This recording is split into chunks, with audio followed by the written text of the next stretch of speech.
Kami percaya hanya Tuhan yang menolong kami. Tangan Tuhan terus menggenggam kehidupan kami. Dan jangan lepaskan kami dari tangan Tuhan. Sehingga segala sesuatu yang terjadi dalam hidup kami percaya Tuhan terus memperhatikan kami. Dan Tuhan terus menolong kehidupan kami. Saatnya kami akan mendengarkan firman Tuhan. Dan kami siapkan hati kami. Kami berdoa. Haleluya. Amin. Shalom. Shalom. Puji Tuhan. Ya, Mazmur 31 ayat ke-16 ya. Seperti lagu pujian, tangan Tuhanlah kita serahkan hidup kita. Amin.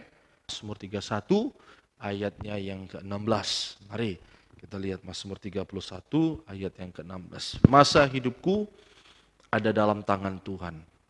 Tanganmu itu huruf besar. Itulah tangan Tuhan, ya, tangan Yesus ya. Lepaskanlah aku dari tangan musuh-musuhku. Musuh-musuh itu bukan hanya berbentuk orang, tapi maut. Ya, maut itu juga musuh.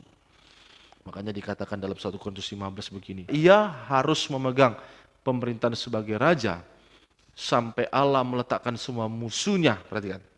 Musuh di bawah kakinya. 26. Musuh yang terakhir yang dibinasakan ialah apa? Maut. Jadi ini ya, kita tidak tahu ya, musuh yang terakhir yang dibinasakan ialah maut. Jadi memang hidup kita ini harus kita serahkan kepada Tuhan. Sebab apa? Kita menghadapi apa? Banyak musuh-musuh kita. Baik maut. Masa hidupku ada dalam tanganmu. Ini ditulis oleh Raja Daud. Daud ini seorang raja, orang yang hebat, pandai, kuat. Tetapi Daud ini mengaku hidupnya itu berada dalam tangan Tuhan. Bukan berada dalam kekuatannya. Ya, hidupnya itu berada dalam tangan Tuhan. Apa yang kita pelajari dari ayat 31 dan 16 ini? Kalau saya mempelajari, perhatikan, apa yang kita pelajari? Yang kita pelajari dari ayat ini, hidup manusia itu tidak bergantung kepada kekayaan. Ya, tidak bergantung kepada kepandaian. Tapi hidup kita ini bergantung sepenuhnya hanya kepada Tuhan. Sekalipun kita memang maaf ya, bukan berarti kita ini saya mau mencengkali kita. Walaupun kita tidak punya apa-apa, ya sekalipun memang Tuhan percayakan itu sedikit, ya relatif itu ya, ada dipercaya banyak, tapi hidup kita itu nggak bergantung di situ. Ada orang punya sedikit tapi hidup, ada orang punya banyak tapi hidup. Tapi hidup kita itu bergantung pada apa? Pada tangan Tuhan. Ya, Lukas pasal 12 ayat ke-15 ya. Mari kita lihat ayat itu ya. Lukas 12 ayat ke-15. Jadi hidup kita ini tidak bergantung kepada apapun. Silakan bekerja. Ya, memang Paulus mencatat dalam surat Tesalonika orang yang tidak bekerja tidak boleh makan. Tapi hidup kita bukan bergantung di situ. Tapi sepenuhnya gantungkanlah hidupmu kepada tangan Tuhan. Sebab menghadapi musuh, menghadapi maut, menghadapi kematian, tidak tahu kita. Ya, tidak tahu apa yang terjadi. Tiba-tiba pulang dari sini tidak tahu apa yang terjadi. Tapi percayakan hidupmu itu sepenuh kepada Tuhan. Jangan percayakan kepada kekuatanmu. Amin. Jangan percayakan kepada apapun. 1 Korintus Lukas 12 ayat 15. Sama-sama kita baca. 3, 2 ya. Katanya lagi kepada mereka, berjaga-jagalah dan waspadalah terhadap segala ketamakan. Sebab walaupun seorang berlimpah-limpah hartanya, hidupnya tidaklah tergantung daripada, amin, berlimpah-limpah. Berlimpah-limpah hartanya. Tapi Lukas mencatat seorang tabib. Lukas ini kan tabib, dokter, spesialis, orang hebat. Mencatat hidup orang itu sekalipun hartanya berlimpah-limpah, tapi tidak bergantung di situ. Amin. Tapi bergantung di mana? Bergantung di mana? Di tangan Tuhan. Amin. Jadi bergantung kepada tangan Tuhan. Masa sukar ini? Hidupmu itu bukan bergantung kepada apa? Kepada limpahnya kekayaanmu. Tapi hidupmu itu bergantung kepada apa? Sepenuhnya kepada siapa? Kepada Tuhan. Hidupmu itu bergantung sepenuh kepada Tuhan.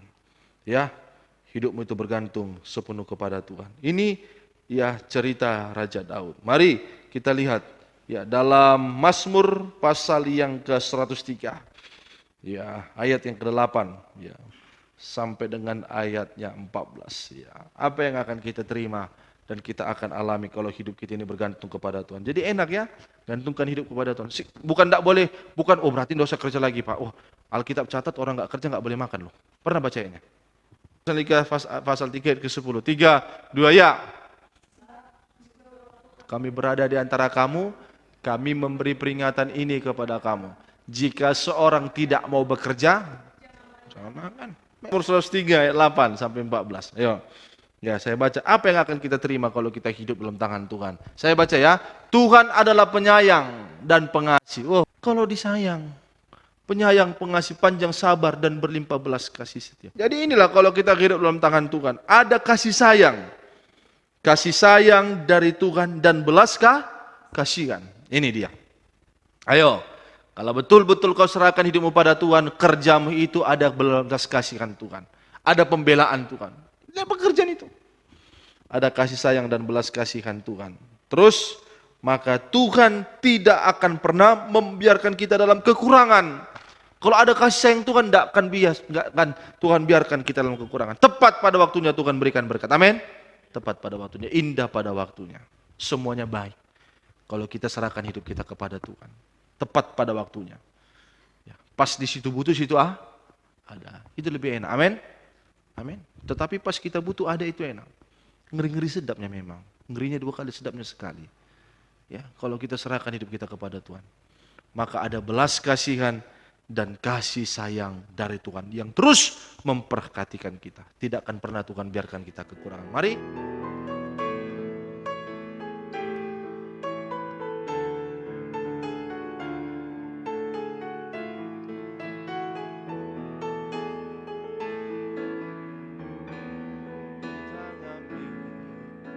Jehovah Tuhan kita, Allah pasahat nasana dia, saya menangan, saya sonangan, Tuhan kudo nama jaga ia, nang pemangga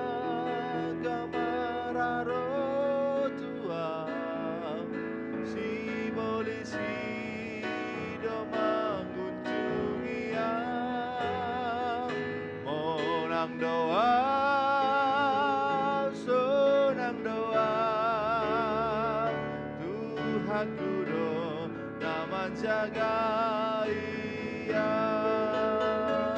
nang memang gamara roh Tuhan, si boling si do mengunjungi ia, menang doa.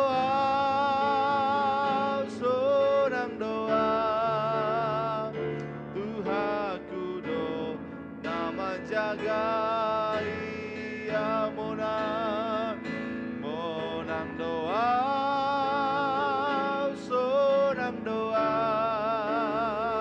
Tuhan kudo nama jaga.